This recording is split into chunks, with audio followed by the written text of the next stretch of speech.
విరాట్ కర్ణ గారు ఇప్పుడు కొత్తగా యాక్ట్ చేస్తున్న మూవీ నాగబంధం. అయితే విరాట్ కర్ణ గారు ఈ నాగబంధం మూవీకి ముందు లాస్ట్ యాక్ట్ చేస్తున్న మూవీ పెద్ద కాపు. అయితే పెద్ద కాపు మూవీ రిలీజ్ అయ్యి 2 years అయిపోయింది. అయితే పెద్ద కాపు మూవీ రిలీజ్ అయ్యి మంచి హిట్ అయింది. అయితే పెద్ద కాపు మూవీతో విరాట్ కర్ణ గారికి ఒక మంచి హిట్ వచ్చింది.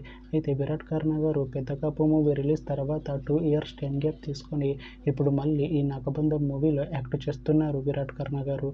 చూడాలి విరాట్ కర్ణ గారికి ఈ నాగబంధం మూవీతో కూడా ఇంకొక మంచి హిట్ తనకి వస్తుందా లేదా అనేది మనం ఈ నాగబంధం మూవీ రిలీజ్ అయ్యాక చూడాలి. అయితే నాగబంధం మూవీలో అనసూయ భరద్వాజ్ గారు యాక్ట్ చేస్తున్నారు. అయితే అనసూయ భరద్వాజ్ గారు ఈ నాగబంధం మూవీకి ముందు లాస్ట్ యాక్ట్ చేసిన మూవీ పుష్ప 2. అయితే పుష్ప 2 మూవీ రిలీజ్ అయ్యి 1 year అయిపోయింది. అయితే పుష్ప 2 మూవీ రిలీజ్ అయ్యి మంచి హిట్ అయింది.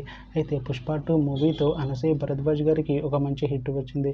అయితే అనసూయ భరద్వాజ్ గారు పుష్ప 2 మూవీ రిలీజ్ తర్వాత 1 year టైం గ్యాప్ తీసుకొని ఇప్పుడు మళ్ళీ ఈ నాగబంధం మూవీలో యాక్ట్ చేస్తున్నారు అనసూయ భరద్వాజ్ గారు.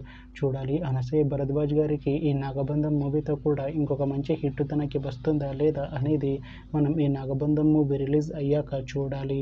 అయితే నాగబంధం మూవీ టీం ప్రస్తుతం షూటింగ్లో బిజీగా ఉన్నారు. అయితే నాగబంధం మూవీ షూటింగ్ ఆల్రెడీ 70% కంప్లీట్ అయిపోయింది అంటున్నారు మూవీ టీం. అయితే నాగబంధం మూవీ టీం మాత్రం చాలా కాన్ఫిడెంట్గా ఉన్నారు.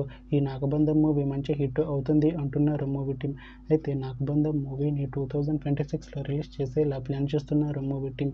చూడాలి నాగబంధం మూవీ రిలీజ్ అయ్యాక మంచి హిట్ అవుతుందా లేదా అనేది మనం ఈ నాగబంధం మూవీ రిలీజ్ అయ్యాక చూడాలి.